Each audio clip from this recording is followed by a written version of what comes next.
Assalamualaikum warahmatullahi wabarakatuh.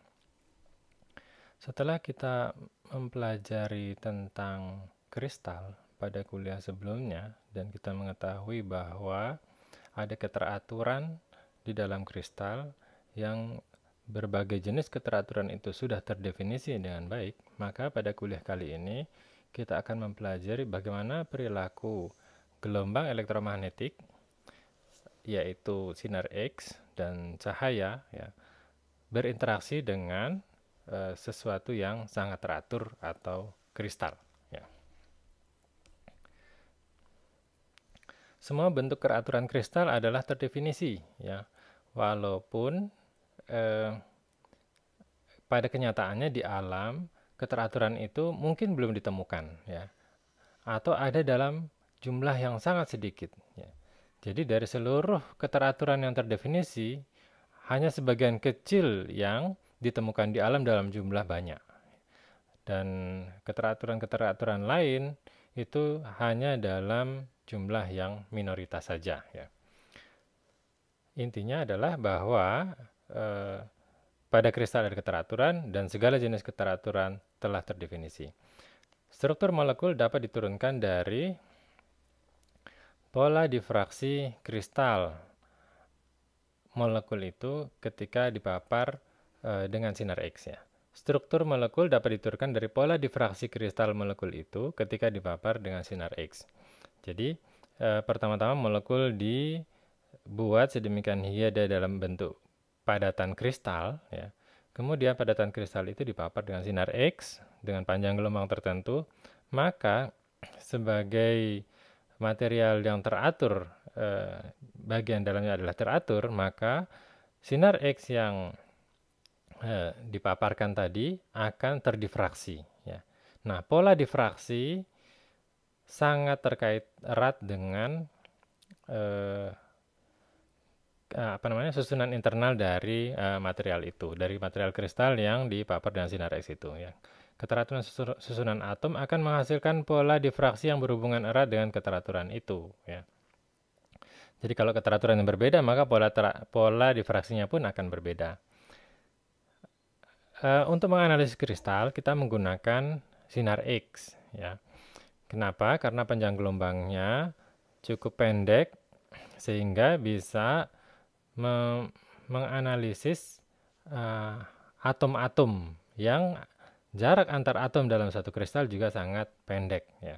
Kalau kita menggunakan cahaya tampak ya, cahaya ya, panjang gelombangnya sangat panjang, jauh melebihi jarak antar atom, sehingga atom-atom di dalam kristal tidak akan bisa teramati oleh sinar dengan panjang gelombang yang panjang. Nah, sinar X adalah suatu gelombang elektromagnetik yang panjang gelombangnya sangat ideal untuk menganalisis kristal. Ada dua macam sinar X, yaitu sinar X lunak, yaitu gelombang elektromagnetik dengan panjang gelombang sekitar 10 nanometer. Yang kedua, sinar X keras ya, atau hard ya, adalah yang memiliki panjang gelombang sekitar 0,1 nanometer. Jadi ini lebih pendek ya. Baik, kita lanjutkan. Cahaya. Nah, untuk mempelajari tentang difraksi tentu sangat sulit apabila kita langsung menggunakan sinar X, karena sinar X adalah sinar yang relatif berbahaya ya, dapat menimbulkan kerusakan ya pada orang yang mengamati tanpa pelindung ya. Sehingga kita mempelajari difraksi itu dengan mempelajari difraksi cahaya ya. Ada kesamaan antara cahaya dan sinar X, yaitu keduanya adalah gelombang elektromagnetik ya. Dan sifat-sifatnya sama ya. Yang membedakan hanya pada panjang gelombang ya. Cahaya adalah gelombang elektromagnetik dengan panjang gelombang 400 hingga 700 nanometer ya. Kemudian sama seperti sinar X ya. Cahaya sebagai gelombang elektromagnetik bergerak dari sumber ke segala arah atau diarahkan. Kemudian cahaya terdiri dari gelombang medan magnet dan gelombang medan listrik yang sefasa, tetapi saling tegak lurus. Jadi ada dua komponen ya, dari gelombang elektromagnet, yaitu medan magnet dan medan listrik. Kemudian cahaya terdiri dari partikel-partikel yang disebut foton. Jadi cahaya itu bergerak, kemudian dia memiliki arah gelombang, ya. Gelombang dia adalah gelombang memiliki arah karena cahaya itu terdiri dari gelombang medan magnet dan medan listrik yang saling tegak lurus, ya. Sehingga dia memiliki arah tertentu. Nah, arah ini tidak satu arah, ya, tapi berbagai macam arah, ya. Arahnya adalah tegak lurus terhadap arah rambatan cahaya, tetapi ke segala arah, ya. Ke segala arah yang tegak lurus terhadap arah rambatan cahaya. Nah, kemudian cahaya itu terdiri dari partikel-partikel yang disebut foton, ya. Tidak hanya cahaya sebenarnya, semua gelombang elektromagnetik atau sinar itu terdiri dari partikel-partikel yang disebut foton. Jadi bukan satu kesatuan yang utuh, ya. Ibarat materi, maka dia terdiri dari molekul-molekul kecil, ya. Jadi satu materi yang besar berupa bongkahan atau satu ruah, ya, dia terdiri dari partikel-partikel kecil yang disebut molekul atau atom. Demikian juga dengan cahaya, dia terdiri dari partikel-partikel yang disebut foton. Nah, fasa foton-foton dalam cahaya adalah acak, ya. Cahaya yang dimaksud di sini adalah cahaya yang berasal dari sinar matahari atau lampu pijar, ya. Ya. Kemudian ini ya, fasa dan arah gelombangnya juga acak, ya. Sehingga secara total, ya, tidak ada efek dari interferensi, ya. Interferensi baik destruktif maupun konstruktif, ya. Sebagaimana kita ketahui, ketika dua gelombang itu berada pada arah yang sama, ya, maka akan terjadi interferensi. Apabila fasanya sama persis, ya, yaitu puncak ketemu dengan puncak, lembah ketemu dengan lembah, maka akan terjadi interferensi konstruktif. Apabila fasanya itu berlawanan, yaitu gelombang yang satu sedang naik membuat puncak, gelombang yang lainnya sedang turun membentuk lembah. Dan sebaliknya, ketika gelombang yang satu membentuk lembah, gelombang yang kedua membentuk puncak. Akibatnya akan terjadi interferensi destruktif, ya, dan saling menghilangkan satu sama lain. Interferensi bisa terjadi pada gelombang dengan panjang gelombang yang sama maupun yang tidak sama, ya. Tentu dampaknya adalah apabila panjang gelombangnya sama persis, maka interferensinya juga akan tetap, ya. Apakah konstruktif, maka terus-menerus konstruktif. Apabila destruktif, maka terus-menerus destruktif. Adapun kalau panjang gelombang yang berbeda, akan terjadi fluktuasi, ya. Pada suatu ketika interferensinya adalah destruktif, pada saat yang lain akan terjadi interferensi konstruktif, dan diantaranya adalah tengah-tengah, ya. Tidak persis destruktif dan tidak persis konstruktif, ya.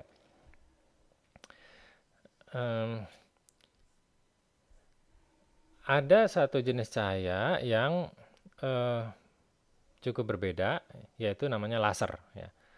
Laser adalah cahaya yang diperkuat. Apa perbedaannya? Perbedaan antara cahaya yang berasal dari lampu pijar atau sinar matahari dengan laser.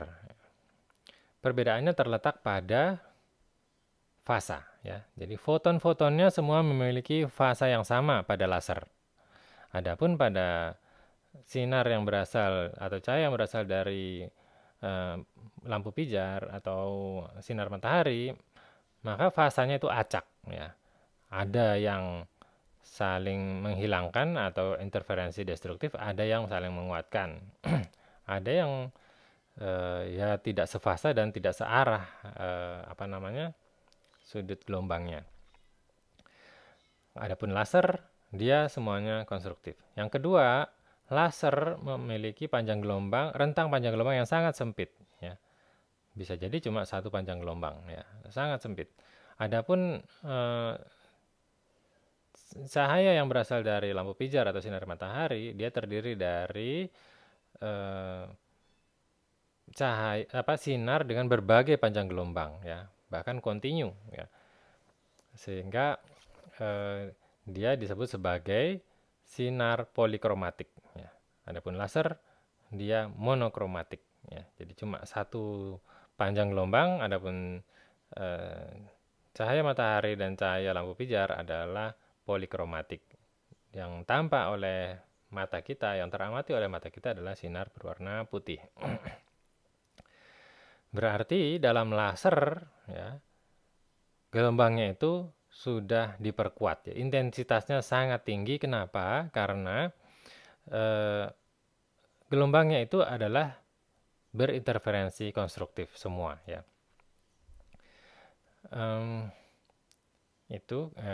Kemudian karakter berikutnya yang membedakan antara laser dengan sinar lainnya adalah bahwa pada laser panjang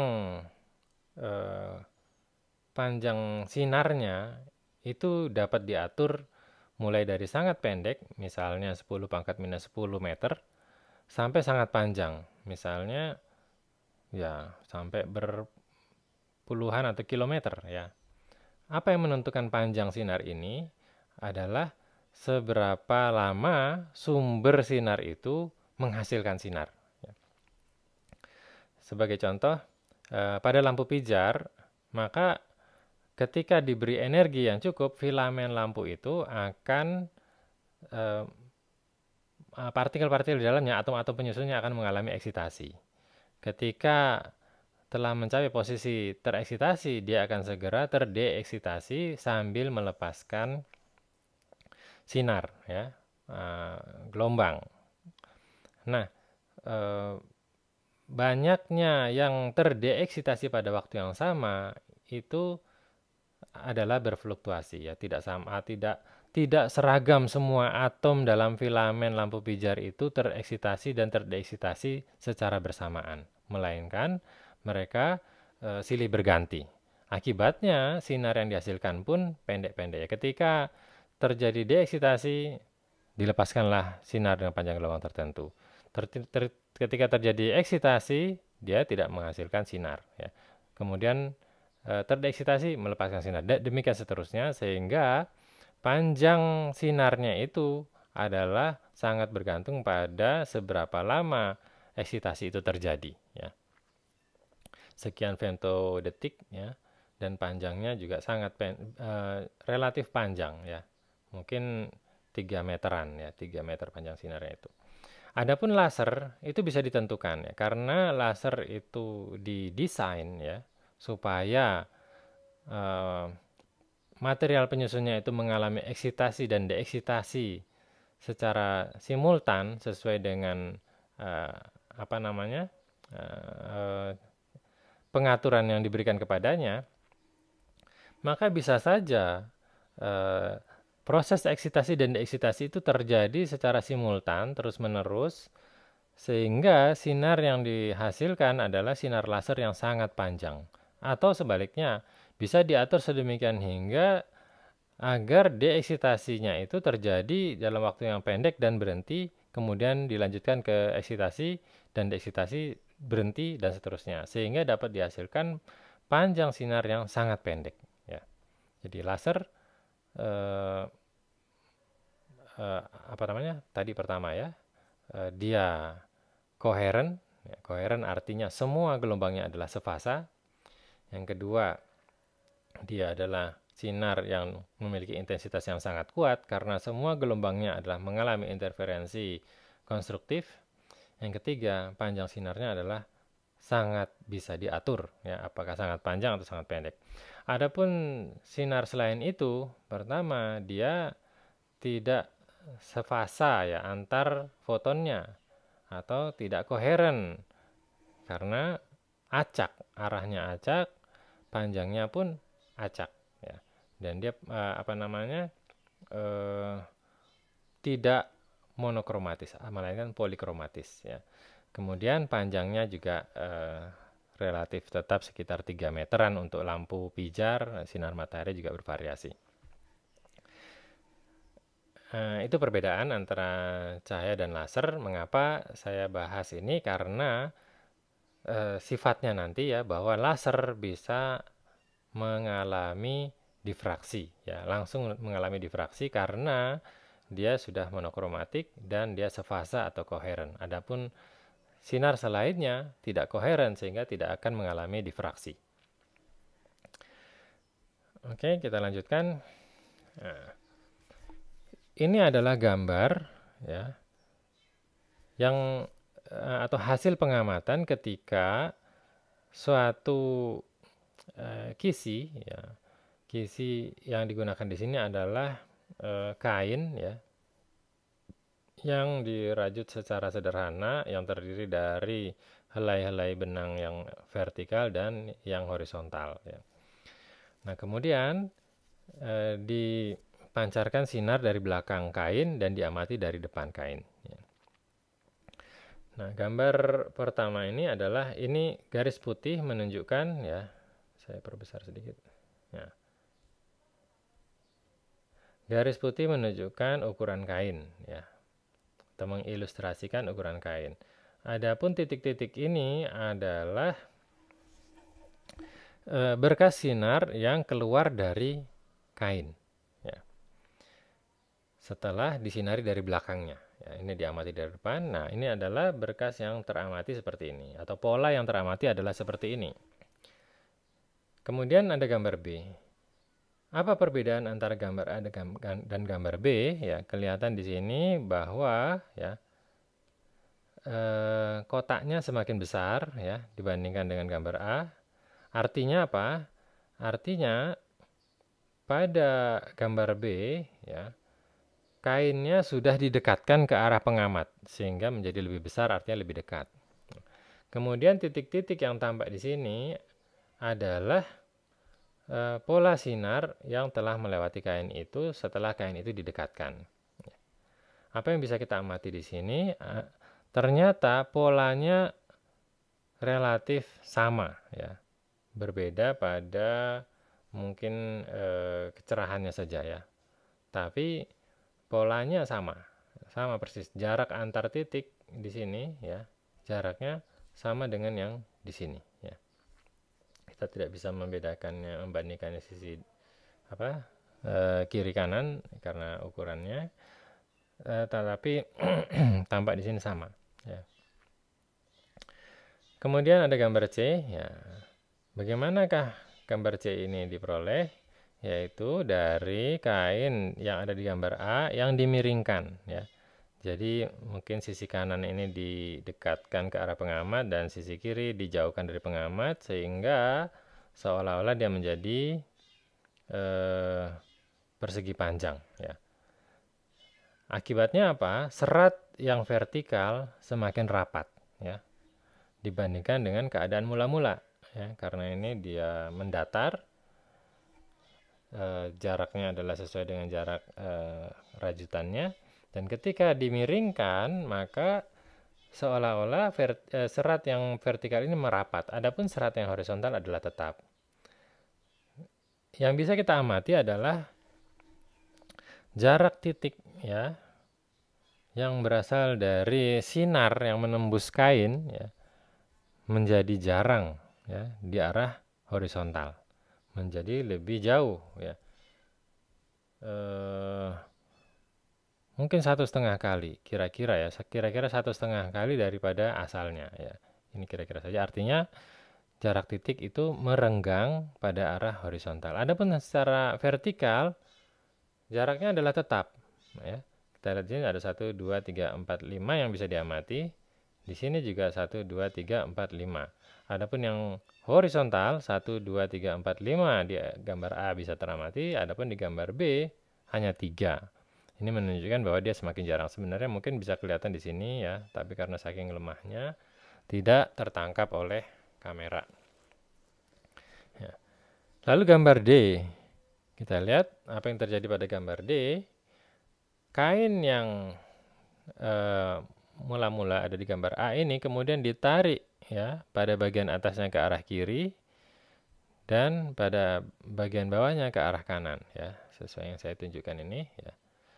Sehingga kainnya menjadi seperti jajaran genjang ya, atau belah ketupat ya. Dia menjadi miring ya. Apakah yang miring? Yang miring adalah serat-serat kain yang vertikal. Maka dia yang tadinya tegak lurus menjadi miring ya. Adapun serat-serat kain yang horizontal tetap ya, karena kain ini tidak diputar melainkan ditarik ya, hanya bagian atas dan bagian bawahnya. Sehingga serat-serat yang horizontal tidak terpengaruh ya. Yang terpengaruh arahnya adalah serat-serat yang vertikal menjadi miring. Apa yang bisa kita amati dari pola sinar yang tembus dari kain ini setelah disinari dari belakang? Kita lihat jarak antar titik secara vertikal itu tetap 1, 2, 3, 4, 5 tetap. Jarak antar titik secara horizontal itu juga tetap 1, 2, 3, 4, 5, tetapi ini tidak benar-benar horizontal, melainkan agak miring sedikit ya. Miring sebelah kanan lebih rendah daripada sebelah kiri lebih rendah daripada di sebelah kanan ya. Nah, kalau kita bandingkan dengan arah serat ya, serat itu tetap vertikal, tetap horizontal, adapun yang vertikal menjadi miring. Sedangkan pola sinar yang tembus secara vertikal tetap, yang horizontal menjadi miring ya. Jadi kebalikan daripada pola serat kain ya. Bagaimana hal ini bisa terjadi? Mari kita analisis ya. Bagaimana proses terbentuknya gambar ini ya, yang diamati dari depan layar ya. Ini gambar ini mengilustrasikan arah sinar dari belakang kain dan garis putus-putus yang vertikal ini menunjukkan kainnya ya. Nah, ketika kain ini berada di suatu jarak tertentu dari pengamat ya, maka sinar ini menembus menembus kain sesuai dengan celah-celah yang ada di antara serat kain ya, lurus ke depan ya. Kemudian selain dia lurus ke depan, sebenarnya gelombang cahaya yang sudah menembus serat itu dia mengalami semacam kelenturan ya, sehingga dia seperti lingkaran-lingkaran kecil ya, mulai dari titik ini ya, berbentuk seperti lingkaran-lingkaran kecil. Nah, pada arah tertentu terjadi difraksi. Nah, pada arah kemiringan tertentu terjadi difraksi yang dapat diamati oleh mata ya, dengan sudut yang tertentu ya, sudut yang tertentu. Apabila sudut ini berubah, maka tidak ada yang bisa teramati ya. Jadi sinar yang lurus adalah sinar yang menembus kain dan bisa teramati pada sudut 0 derajat. Kemudian pada sudut kemiringan yang lebih besar daripada 0 derajat kita tidak akan bisa mengamati apapun ya, terjadi nanti akan kita bahas selanjutnya yang namanya interferensi destruktif. Kemudian dengan menambah kemiringan sudut mata pengamat ya, maka akan teramati sinar. Nah, ini adalah sinar difraksi akibat interferensi konstruktif ya. Apabila kain ini kemudian didekatkan ke arah mata, Nah, sudutnya adalah tidak berubah, tetap ya. Sudut di mana sinar akan mengalami interferensi konstruktif tidak berubah sama sekali. Nah, sudut ini kemudian ya apa namanya? Tetap ya. Nah, ketika kain itu didekatkan, sudutnya tetap, maka sinar yang masuk ke mata adalah sinar yang berasal dari titik-titik yang menembus kain pada di daerah sini ya. Tadinya dari daerah paling bawah, paling luar, sekarang daerah sini. Akibatnya mata mengamati pola yang persis sama ya, walaupun kain itu didekatkan. Kenapa? Karena sudut pandangnya tidak berubah sedikit pun ya. Yang 0 derajat dan yang sekian derajat ya. Adapun sudut selainnya yang dari sini sekarang ya, yang tadinya ini yang bagian sinar yang keluar dari bagian ini yang masuk ke mata, sekarang sinar dari bagian ini ya tidak ada yang mengarah ke mata. Kenapa? Karena pada sudut yang berbeda ini terjadi interferensi destruktif dan tidak teramati apa-apa di sana. Oke, inilah sebabnya mengapa pada gambar A ya dibandingkan dengan gambar B tidak ada perubahan pola ya, ketika kain itu didekatkan.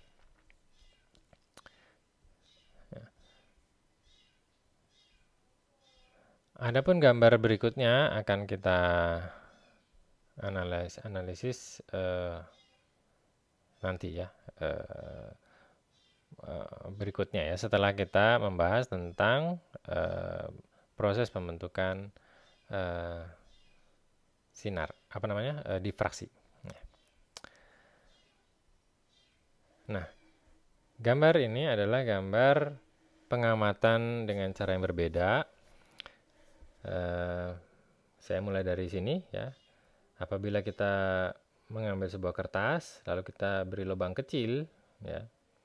Lalu kita tembakkan cahaya dari belakang ya, dengan arah yang lurus, maka akan teramati dari depan pola seperti ini ya. Lingkaran besar, lalu ada garis gelap, lingkaran gelap, lalu ada lingkaran terang ya.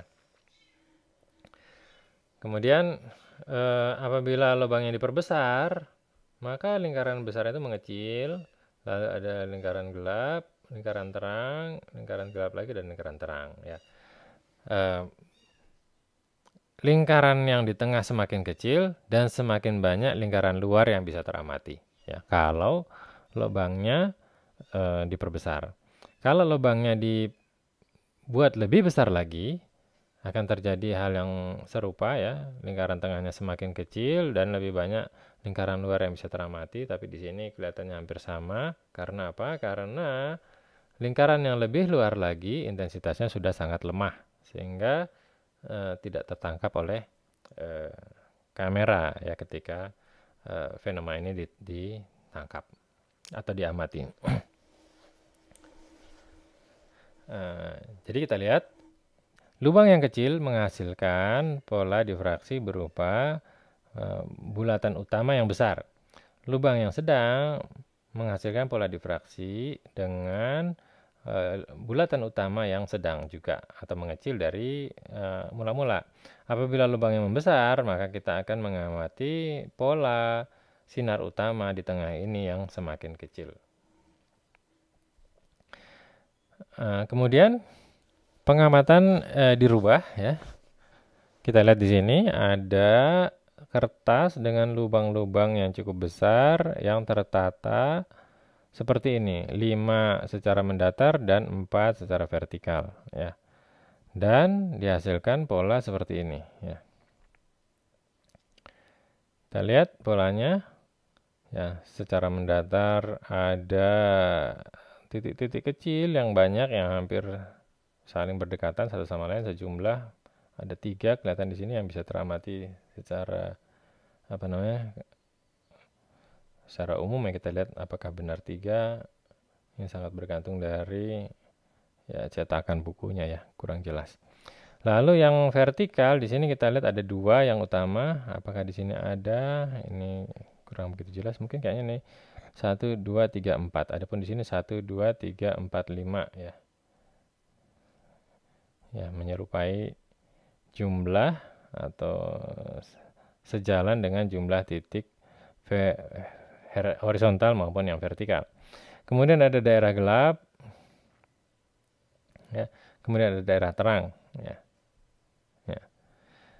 Apabila titik itu kemudian dirubah, ya, polanya seperti ini, titik banyak sekali, ya, kecil-kecil dengan ukuran tertentu, ya, dengan luas total tertentu. Maka yang akan kita amati adalah pola semacam ini, ya, ketika sinar dilewati dari belakang kertas berlubang ini dan diamati pada layar, misalnya menggunakan layar, ya, teramati pola seperti ini. Ya, jarak antar titik relatif jauh, ya, baik vertikal maupun horizontal, tetapi jaraknya sama, sebagaimana jarak antar lubang pada kertas juga sama, ya. Di sini kita mulai bisa mengambil atau mengamati kecenderungan, ya. Ketika lubang yang kecil, hasilnya besar, ya. Ketika lubang yang besar, hasilnya kecil. Ketika jaraknya besar, terjadi titik-titik yang jaraknya kecil. Ketika jaraknya kecil, terjadi titik-titik pola dengan jarak antar titik itu semakin besar, ya. Jadi hampir semua kebalikannya. Bahkan kalau kita kembali ke gambar ini, ya, gambar D, ya, pola serat yang miring tidak menghasilkan pola difraksi yang miring, melainkan tetap tegak. Pola sinar atau arah benang yang mendatar yang tidak berubah malah menghasilkan yang miring, ya, menghasilkan pola horizontal yang kemudian jadi miring. Artinya apa? Terjadi kebalikan, ya. Yang vertikal tetap vertikal walaupun benangnya sudah miring, yang horizontal menjadi miring walaupun benangnya tetap horizontal, ya. Oke, jadi serba terbalik. Oke, nanti ini akan kita bahas pada bagian akhir kuliah ini. Selanjutnya, bagaimana, ya, proses ini terjadi? Ini kita pelajari menjadi lebih detail lagi, lebih rinci lagi, ya. Sebagaimana sudah disebutkan pada slide yang pertama, bahwa sinar berasal dari sumber akan mengarah ke segala arah. Ya. Kita ambil satu bagian saja, yaitu ke arah kanan, ya, dari suatu sumber berupa titik, mungkin lampu pijar, ya. Nah, sinar yang keluar dari lampu ini atau cahaya yang keluar dari lampu ini sebenarnya mengarah ke segala arah. Nah, kita ambil sebagian saja, yaitu yang mengarah ke kanan, dia berupa gelombang yang melengkung, ya, karena ini pada dasarnya dia berupa lingkaran, ya. Dia bergerak ke arah kanan menuju suatu kisi, ya. Kisi yang memiliki lubang, bukan kisi namanya ini, mungkin kertas, ya, yang memiliki 2 lubang. Nah, tadi di awal sudah saya sebutkan bahwa cahaya terdiri dari foton-foton yang banyak, ya, foton-foton. Jadi cahaya itu terdiri dari partikel-partikel cahaya yang diberi nama foton. Nah, ini adalah salah satu foton, ya, penggambaran dari salah satu foton. Semakin jauh dari sumber cahaya, dia semakin melebar, kemudian dia akhirnya menabrak kertas yang memiliki 2 lubang. Akibatnya apa? Foton yang tadinya satu tunggal, ya, pecah menjadi 2. Nah, ya, yang bagian bawah dan bagian atas. Ya. Apa akibatnya? Ya. Akibatnya kedua sinar yang berasal dari 2 celah yang berbeda ini, ya, yang atas dan yang bawah ini, ya, memiliki fasa yang sama, ya, atau keduanya adalah koheren. fasanya sama persis. Karena apa? Karena berasal dari foton yang sama. Ya. Lain halnya bila ternyata sumber cahayanya ada dua ya, satu di bawah, satu di atas, lalu di sini ada sekat, sehingga sinar yang bawah tidak bercampur dengan sinar yang atas. Ya. Lalu sinar yang bawah melalui celah yang bawah, sinar yang atas melalui celah yang atas, maka tidak akan terjadi sinar yang koheren dari kedua sinar yang keluar dari kedua celah karena sumbernya berbeda. Tapi ini sumbernya satu, ya. Kemudian terpecah dua karena melalui celah. Artinya setiap yang keluar dari celah ini, yang atas maupun yang bawah, keduanya berasal dari foton yang sama. Berarti panjang gelombangnya sama, fasanya sama, kemudian arahnya sama, arah gelombangnya ya sama. Nah, ini adalah karakter dari sinar yang keluar dari celah ya. Ini sangat penting. Kenapa? Karena kemudian dia berarti memiliki sifat koheren. Ya, koheren artinya sefasa ya. Oke. Jadi celah bertindak seolah-olah menjadi sumber sinar ya, sumber sinar sekunder ya. Ini sumber sinar primer menghasilkan foton ke segala arah ya, berupa partikel-partikel. Kemudian celah ini menjadi sumber sinar sekunder karena dia berasal dari sumber sinar primer. Dia hanya menyebabkan seolah-olah ini adalah sinar baru ya. Tetapi keduanya adalah koheren. Ini tadinya tidak koheren ya, acak ya. Ya, mudah-mudahan bisa dipahami. Kita lanjutkan. Apakah akibat lanjutannya? Ya. Karena sinar-sinar yang melalui celah itu seolah-olah merupakan sumber sinar baru tetapi koheren, maka dia arahnya ke segala arah, ya, ke segala arah dengan fasa yang sama. Semuanya fasanya sama karena berasal dari yang foton yang sama yang dipecah-pecah sesuai dengan jumlah celah ini. Dia berbentuk lingkaran seperti ini ya, berarti mempunyai sudut tertentu, mungkin di sini kelihatan berarti 180 derajat ya, 180 derajat. Nah, adapun arah yang lurus terhadap sinar datang ya, berarti bagian depan dari gelombang ini ya. Dia akan terus lurus ya. Akan mengarah ke depan tetap ya. Pada dasarnya juga terjadi difraksi di sini ya. Karena apa? Karena dia berarti gelombang yang lurus ke depan ini adalah koheren dengan yang ini ya. Ini dan ini koheren. Dengan ini juga koheren. Maka terjadi interferensi konstruktif saling menguatkan ke arah 0 derajat. Ya, lurus ke depan. Apabila terjadi pergeseran ya, sudut sedikit ya. Maka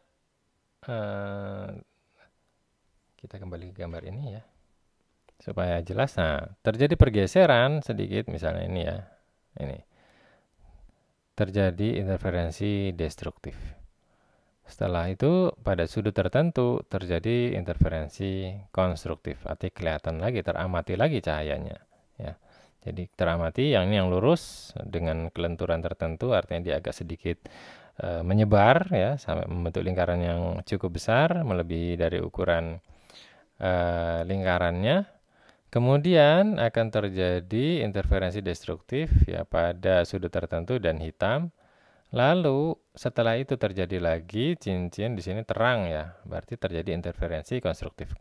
Kapankah terjadi interferensi konstruktif ya di sekitar lingkaran utama? Yaitu pada sudut alfa 1 ya, sudut alfa 1 ya.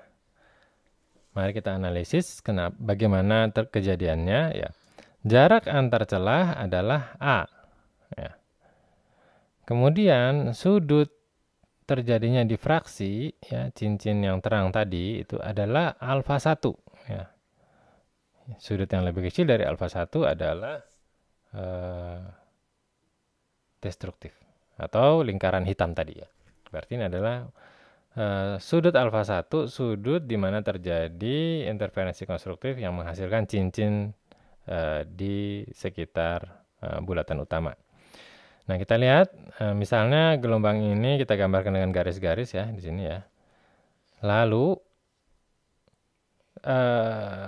ya titik awal ini kemudian dengan titik ini ya itu terjadi interferensi konstruktif ya sehingga menghasilkan sinar tadi ya, saling menguatkan ya.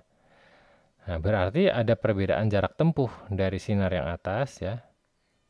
Sinar yang atas lalu belok ke atas ini dan sinar yang bawah dan belok ke sini ya. Perbedaannya berapa? Perbedaannya adalah AB. Ya. Perbedaan sejauh AB. Nah, agar perbedaan ini tidak menyebabkan interferensi destruktif, maka AB ini harus kelipatan bilangan bulat dari panjang gelombang. Ya. Karena gelombang itu begini ya. Ini juga begini ya, dia ini masih acak. Nah, di sini sudah koheren. Berarti 0 puncak puncak, lembah, puncak, lembah, puncak ya. Demikian juga di sini, puncak, lembah, puncak, lembah, puncak. Nah, berarti di sini ada satu panjang gelombang atau kelipatan bilangan bulat dari suatu gelombang. Sehingga pada titik B telah terjadi lagi interferensi puncak ketemu puncak ya, dan seterusnya. Berarti panjang AB harus sepanjang gelombang ya. Panjang AB harus sama dengan lambda. Berapakah panjang AB? Nah, ini karena ini sudutnya 90 derajat, berarti dia sin A ya. Panjang AB adalah sin A. Salah. A sin alfa ya, karena sudutnya alfa. Ya. Jadi di sini pasti juga alfa ya. Di sini alfa, di sini alfa. Maka panjang AB adalah A sin alfa. Dan A sin alfa harus sepanjang bilangan bulat dari kelipatan bilangan bulat dari satu gelombang ya. Ya.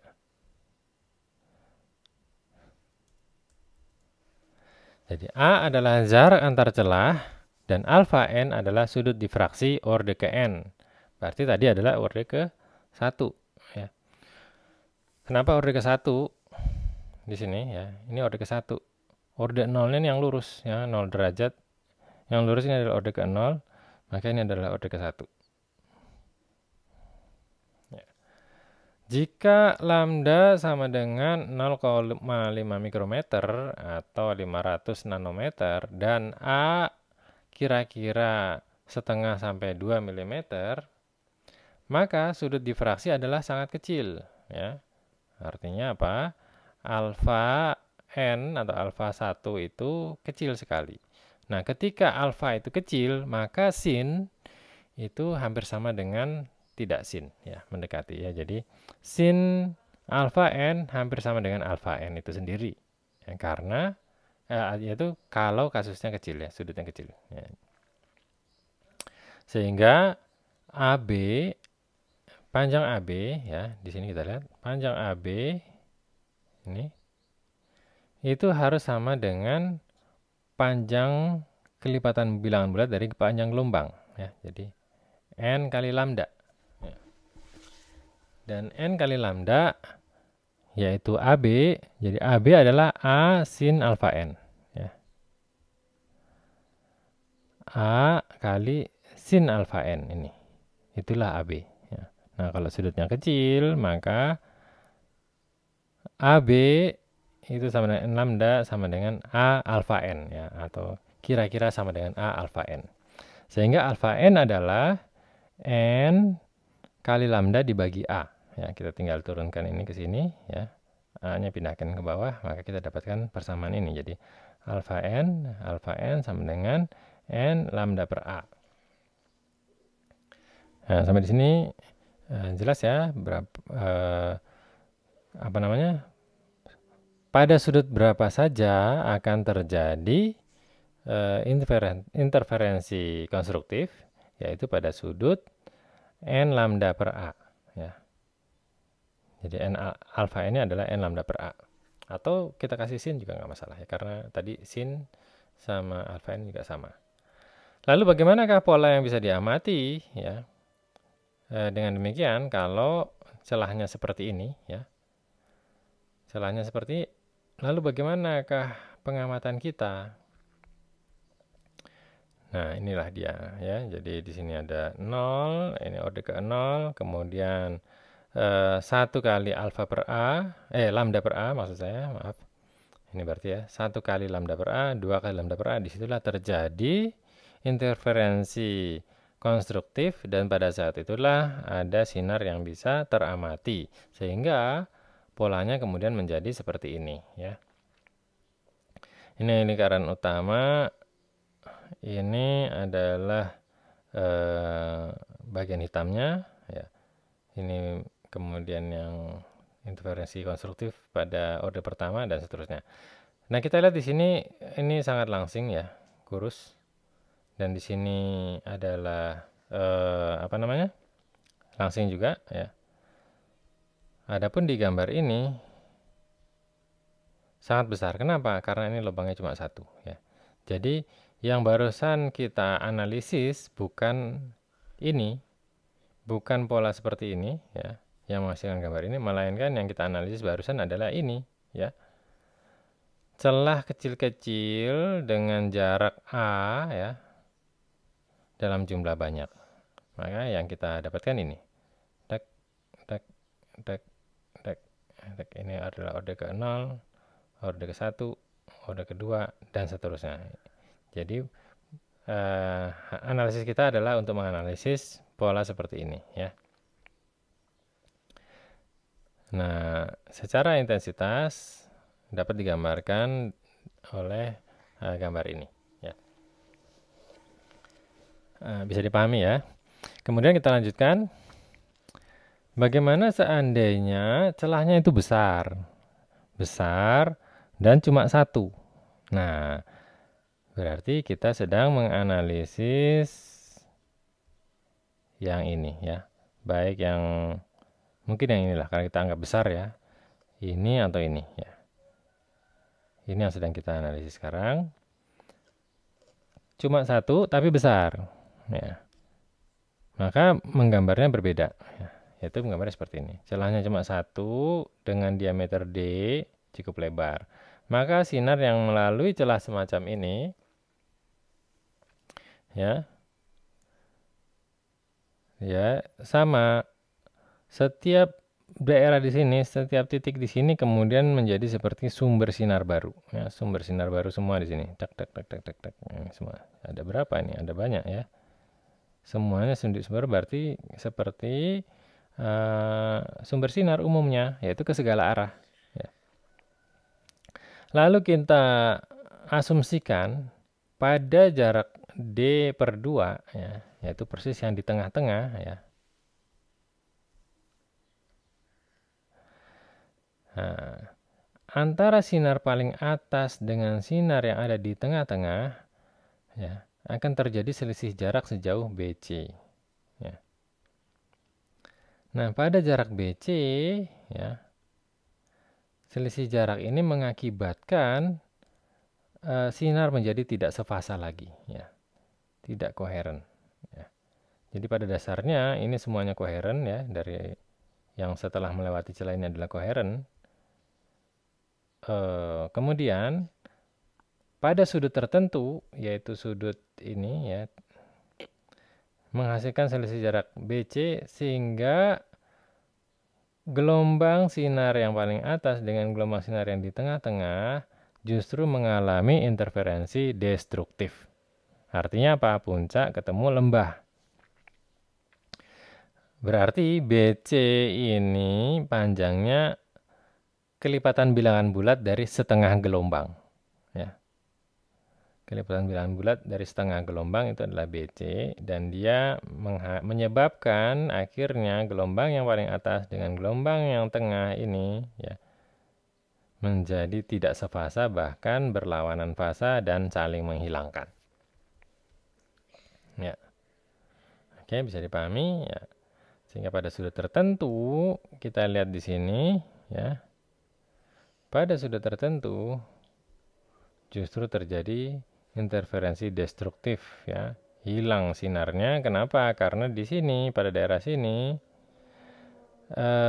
puncak bertemu dengan lembah. Ya. Puncak sinar yang paling atas bertemu dengan lembah sinar yang di tengah-tengah. Ya. Bagaimanakah perhitungannya? Ya. Interferensi destruktif terjadi ketika pusat maksimum luruh ke 0. Pusat maksimum luruh ke 0. Artinya dari bagian tengah sinar yang putih terang tadi kemudian menjadi 0 di cincin hitam tadi. Ya. Nah, ini disebut sebagai zero order minimum atau ZOM. Zero order minimum. Kenapa kok 0? Karena ya, ini adalah interferensi destruktif yang pertama kali terjadi, jadi 0. Nah, ini adalah interferensi konstruktif yang pertama kali terjadi, maka di sini tadi 0, alfa 0 ya. Sedangkan ini adalah 0 yang pertama kali, maka disebut ZOM, zero order minimum.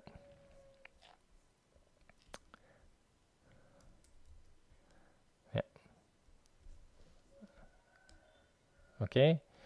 Maka panjang BC itu harus setengah panjang gelombang atau lambda per 2. Ya. Lambda per 2 berarti D per 2. Kenapa D per 2? Kita lihat di sini.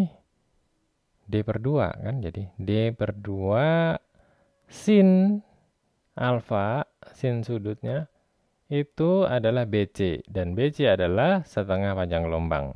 Ya. Ya, jadi BC setengah panjang gelombang. D per 2 sin alfa ZOM. Kalau duanya ini kita pindahkan ke kiri, 2 per 2 coret, berarti lambda sama dengan D sin alfa ZOM. Ya.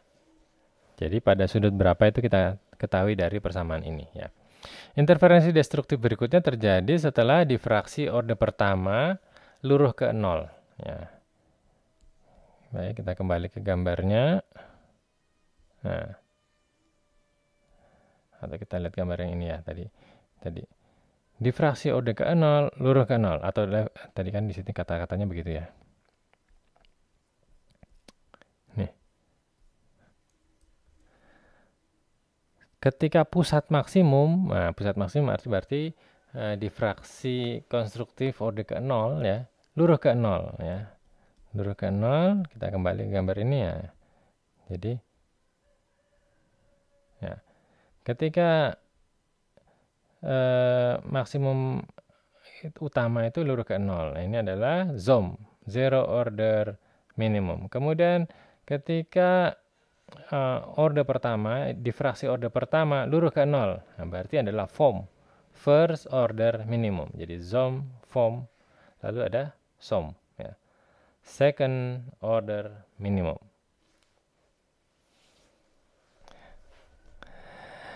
Oke, kita lanjutkan.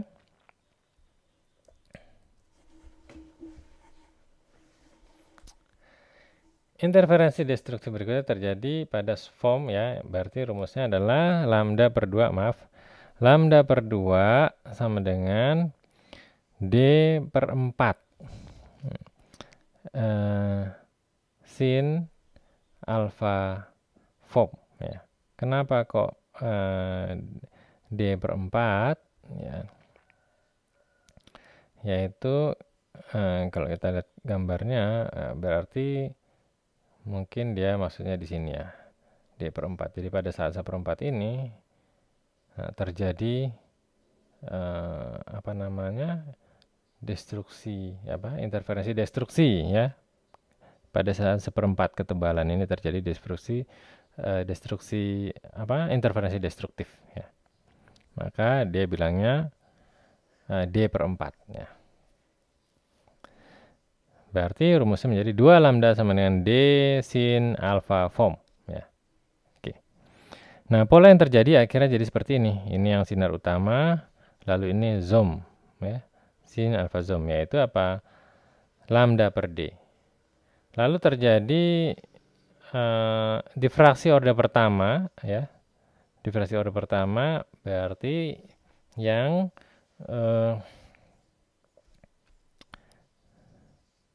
apa namanya? Cincin, ya. Cincin setelah gelap. Nah, di sini. Lalu ada form di sini, ya. 2 lambda per D, ya.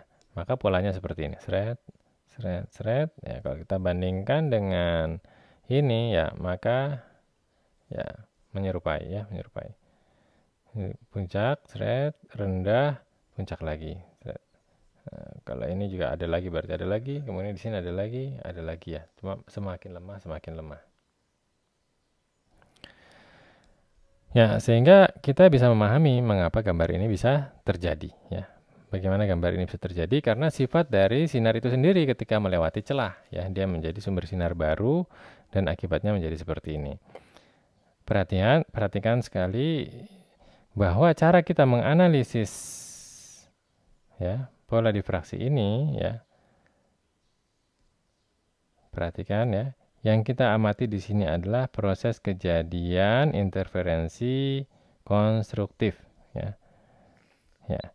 Jadi di sini konstruktif, lalu hilang, lalu terjadi konstruksi berikutnya, lalu hilang, konstruksi berikutnya dengan sudut yang semakin lebar. Gitu cara berpikir kita mengamati sinar yang melalui celah dalam jumlah banyak. Tetapi ketika kita menganalisis sinar yang melewati celah lebar, ya, otomatis akan terjadi interferensi konstruktif ketika cahaya ini diamati dari sudut 0 derajat yang lurus ke depan. Maka kita ingin menghitung pada sudut berapa terjadi interferensi destruktif. Maka cara berpikirnya adalah, penurunan rumusnya adalah dimulai dengan menghitung kapan terjadinya destruktif, yaitu ketika lambda per 2. Ya. Lambda per 2 artinya kita akan menambahkan jarak sedemikian hingga puncak akan bertemu dengan lembah. Ya. Dan akhirnya rumusnya adalah menjadi seperti ini. Lambda sama dengan D sin alpha zoom, atau 2 lambda sama dengan D sin alpha form. Ya. Jangan sampai salah menggunakan rumus, yaitu kembali kepada apa yang akan diamati sebenarnya. Itu yang harus diingat, ya. Oke, ini sudah. Selanjutnya, ini polanya tadi, ya. Berikutnya, beberapa celah dengan lebar D, artinya besar-besar, ya, dengan jarak A, jadi sudah banyak jaraknya A. Jaraknya satu sama lain adalah A, akan menghasilkan pola difraksi seperti kombinasi antara gambar A dan B. Kalau kita kembali ke gambar awal tadi, maka kira-kira inilah, ya, yang dimaksud, ya. Lebarnya D, ya. Lebarnya D dengan jarak A. Nah, polanya seperti ini. Pola seperti ini, kurvanya seperti apa? Kurva intensitasnya seperti apa? Dia adalah seolah gabungan antara A dan B. Adapun A adalah ini adalah B dan ini adalah A, berarti paduan keduanya adalah seperti ini, ya. Ini adalah pola yang dihasilkan ketika ada celah selebar D dalam jumlah yang banyak dan jarak antar celah itu adalah A, ya. Polanya seperti ini. Baik, kita lanjutkan. Nah, ini adalah kasus baru, ya. Apabila W adalah lebar kisi, ya, artinya lebar total, dan A adalah jarak antar celah, dan N adalah jumlah celah, maka W adalah N kali A. Dan sinus setiap sudut interferensi adalah berarti 1/, lambda per W. Ya.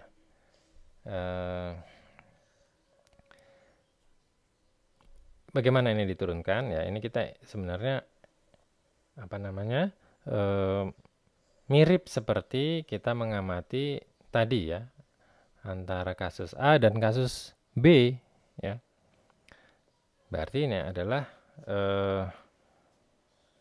seperti kasus C, hanya saja celahnya sempit sekali, ya.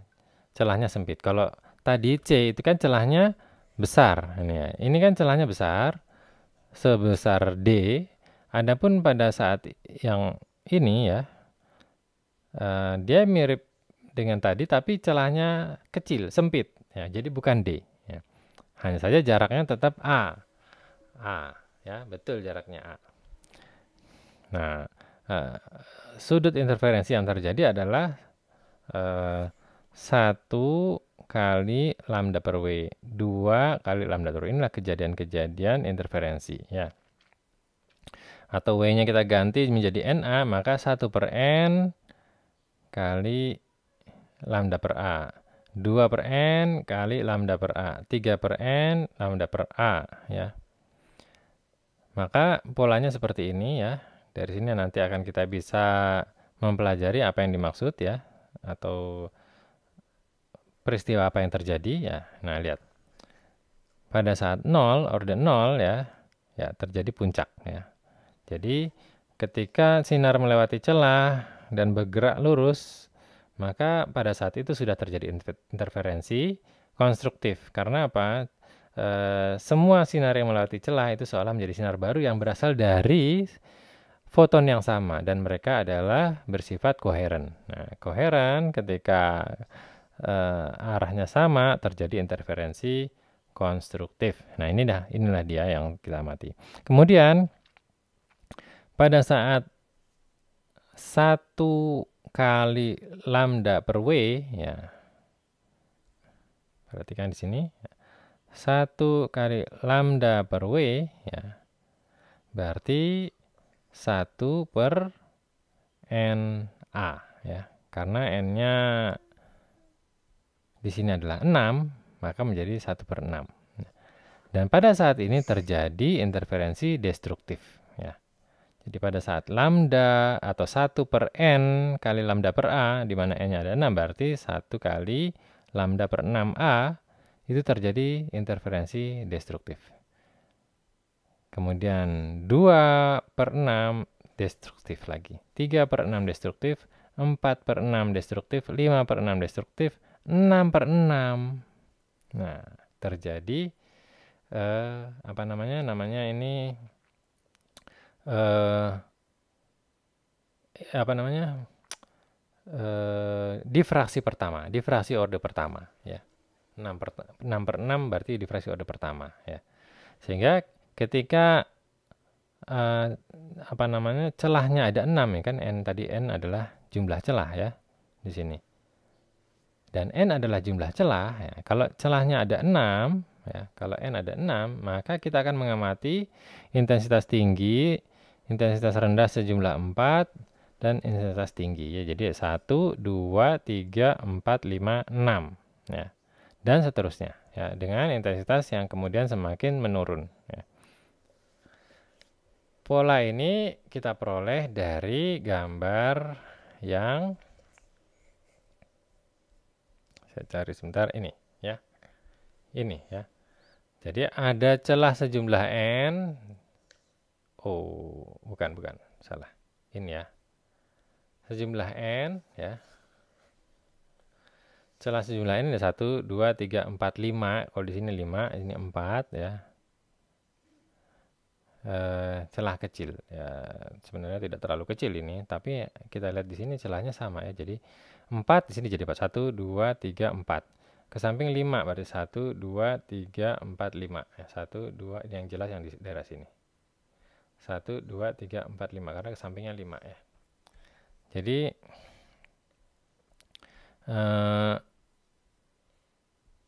demikianlah analisis dari suatu celah ya, yang terdiri dari beberapa celah sejumlah N yang sempit dengan lebar atau jarak antar celah sejauh A. Maka polanya adalah seperti ini ya. Kita lihat di sini ada intensitas tinggi, intensitas rendah. Ini semua bisa dihitung ya, artinya serendahnya berapa ya, dan seterusnya. Ini penurunan intensitasnya berapa ya. Nanti ini semua ada ketentuannya. Artinya apa? Artinya ketika sinar itu melewati kisi, maka akan terbentuk pola yang teratur sesuai dengan kisi yang dilewati. Ya, kita sudah mengamati tadi kalau melewati kain yang ditarik-tarik seratnya, yang dimiring-miringkan, dijauhkan, didekatkan, kita dapat pola seperti apa.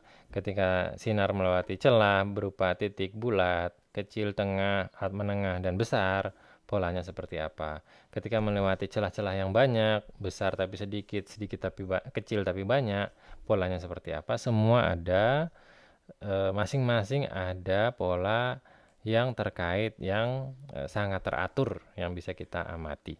Ya. Nah, di situ intinya. Tentu Anda bisa mengerti yang saya maksudkan apa. Ketika atom atom itu teratur di dalam suatu kristal, maka pasti akan ada pola difraksi yang teratur pula yang sesuai dengan pola keteraturan atom-atom itu di dalam kristalnya, ya. Jadi tidak mungkin dua kristal yang berbeda menghasilkan pola difraksi yang sama, itu tidak mungkin. Pasti berbeda. Baik, kita lanjutkan. Satu hal yang sebenarnya agak berbeda ya dari yang barusan kita bahas, tetapi menjelaskan gambar kain tadi ya. Bagaimanakah gambar kain itu dijelaskan? Nah, kita perhatikan di sini ya. Maka kita masuk ke subbab yang namanya kisi resiprok ya. Kita bayangkan ini kain, bukan kain ya, ini kisi ya. Kisi kristal memiliki bidang-bidang pantul ya. Bidang-bidang pantul ini terdiri dari atom-atom ya. Nanti insya Allah pertemuan ketiga akan kita bahas bidang-bidang ini berasal dari mana. Tapi karena keteraturan atom-atom itu seolah-olah ada bidang-bidang ya. Ini misalnya kristal kita berbentuk seperti ini ya. Keteraturannya bidang-bidang tegak, vertikal seperti ini. Dan bidang-bidang horizontalnya tidak persis horizontal, agak miring seperti ini ya. Nah, ini disebut plane, berarti bidang satu ya, ini bidang-bidang satu. Plane berarti bidang satu. Jarak antar bidang adalah D1. Kemudian yang miring-miring ini namanya bidang-bidang 2 ya. Jarak antar bidangnya namanya D2.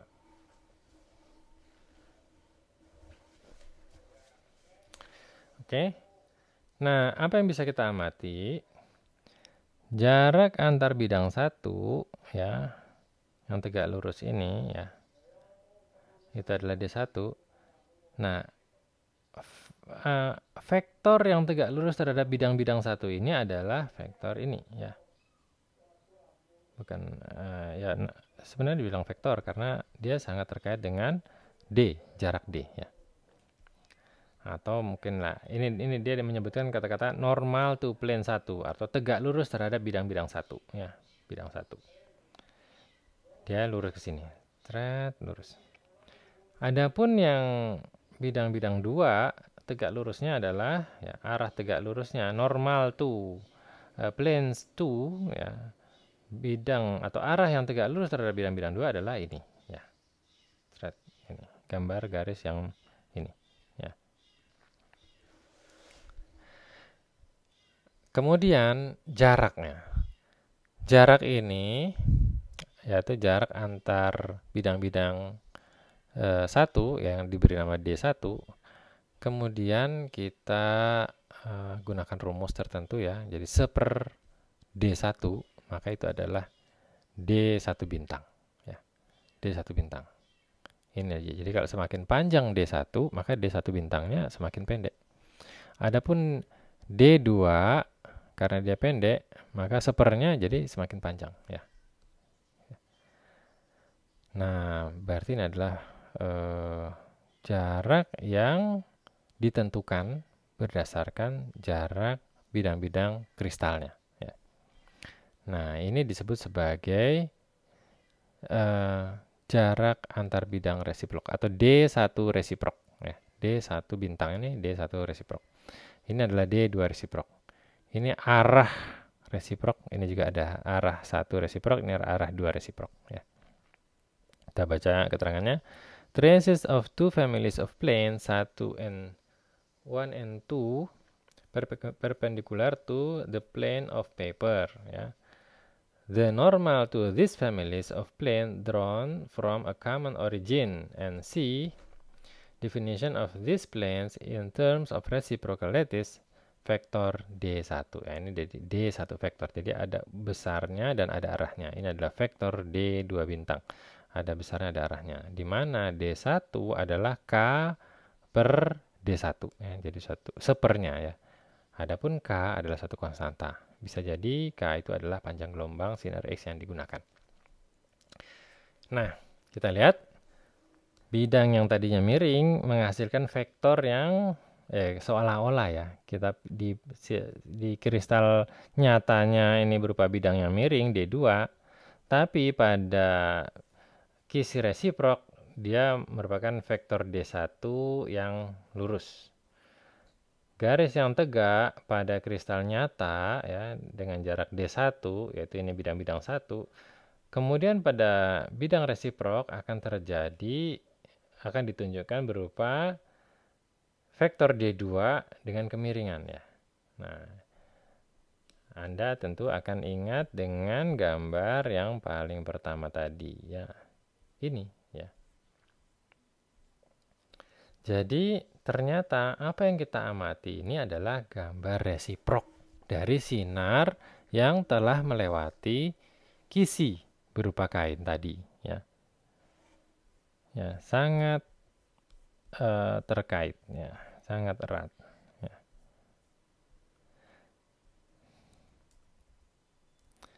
Jadi ketika sinar itu melewati suatu kisi, maka pola yang dihasilkan adalah pola resiprok. Ya. Sekali lagi saya ulang, ketika sinar itu melewati suatu kisi atau terdifraksi dari suatu kisi, maka yang teramati adalah pola resiprok. Itulah sebabnya mengapa lingkaran kecil menghasilkan pola yang besar, ya, sedangkan pola ini ya, yang kecil menghasilkan besar, sedang menghasilkan sedang, besar menghasilkan kecil. Jadi resiprok itu serba terbalik. Panjang menjadi pendek, pendek menjadi panjang. Ya, seperti vektor dari kisi nyata. Ya, kisi nyata di sini D1-nya panjang, menghasilkan D1 yang pendek. D2-nya pendek, menghasilkan D2 yang panjang. Ya. Akhirnya menambah wawasan kita bagaimana bidang-bidang pemantul pun menghasilkan pola resiprok yang khusus ya, yang beda. Ini satu gambaran lagi ya, bahwa ini origin ya, ini adalah pola nyata, kisi nyata, ini adalah pola kisi nyata ya. Kita mengenal namanya indeks Miller ya, mudah-mudahan Anda masih ingat pelajaran di S1 indeks Miller itu apa ya. Di sini kita lihat ya, ini adalah satu kisi ya, satu kisi sel unit sel satuan. Lalu 002 berarti adalah setengah ya, jarak setengah ya, 002. Kemudian ini berbagai arah sudah digambarkan ini ya, berarti ini bidang-bidang ini ya. Nah, vektor resiproknya adalah seperti ini ya. Jadi ini coba di sini titik 0 ya, 0. Kemudian di sini adalah 110 ke kiri ini 110, maka hasilnya adalah D100 ya. Ini 100 ya, maksudnya ini 100 di sini ya. Yang ke samping ini ke A sini ya, maka di sini adalah D bintang 100. Lalu di sini ada jarak yang cukup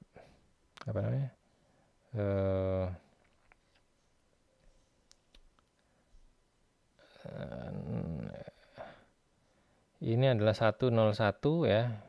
Ini adalah bidang indeks Miller bidang 101. Maka akan menghasilkan vektor ini. Pada vektor resiproknya ini ya. Ini dia. 101 ya, dari sini ke sini. Ya, dari sini ke sini, kisi nyatanya ini adalah kisi resiproknya, jadi ke sini. Adapun ke 102 ini yang lebih pendek ya, yaitu yang menghubungkan titik ini dengan titik ini ada bidang 102 namanya, maka dihasilkan kisi resiprok yang ini apa? D bintang resiprok 102 menjadi lebih panjang ya. Ya. Kemudian ini 101 ke sini. Ya. Kita hanya di sini 101 negatif. Perhatikan ya, ketika kita hendak membuat vektor resiprok harus tegak lurus terhadap bidang nyata ya. Jadi tidak ada kisi ke sana itu tidak ada. Karena tidak tegak lurus terhadap bidang nyata, melainkan agak miring ya. Miring ke sana. Miring ke sana ini adalah berarti bidang 002. Maka kita dapatkan kisi D002 ke atas yang lebih panjang. Adapun yang sampai atas ini 001, maka kita dapatkan D001 ya. Oke. Apa yang bisa kita simpulkan ya? Pertama, di sini kita kembali ke gambar ini ya. Bidang-bidang yang banyak D1 ini ya, bidang-bidang plane 1 ini, bidang-bidang 1 dengan jarak D1 yang banyak ini diwakili oleh hanya satu vektor D1. Satu vektor saja sudah mewakili semua ya. Satu vektor resiprok, sekali lagi saya ulangi, D1 ya, sudah mewakili seluruh bidang-bidang ini dengan jarak antar bidangnya D1 ya. Satu D1 resiprok yang ada antar bidang ini menggambar mewakili semua bidang-bidang tegak ini yang jaraknya adalah D1. Kemudian dia simbolnya adalah kotak ya. Sehingga ketika kita menggambarkan D1 di sini ya, D1 resiprok, D001 resiprok, maka itu menggambarkan semua bidang-bidang ini. Cek, cerek. Ya, bidang-bidang ini. Nih, bidang yang sama. Ya. Adapun D002 yang panjang ini, dia mewakili semua bidang-bidang yang ini. Yang jaraknya lebih dekat. Ya. Gitu ya. Sehingga kita bisa menggambarkan kisi nyata dalam jumlah titik yang banyak, tetapi kita hanya boleh menggambarkan satu titik untuk mewakili setiap satu bidang pada resiprok ya. Sehingga kita menggambarkan seperti ini itu sudah jelas maksudnya bahwa ini adalah yang setengah ya, yang setengah, semua yang setengah ya. Jadi gambar resiprok itu lebih mewakili lebih banyak kisi nyata ya. Bisa dipahami ya. Seperti itu. Jadi apa hal yang bisa kita simpulkan? Arah itu arah resiprok tegak lurus terhadap bidang nyata. Kemudian panjang D, jarak antar bidang itu ada kebalikan dari jarak antar bidang nyata. Kemudian satu titik resiprok mewakili semua bidang pada kisi nyata, gitu ya. Oke,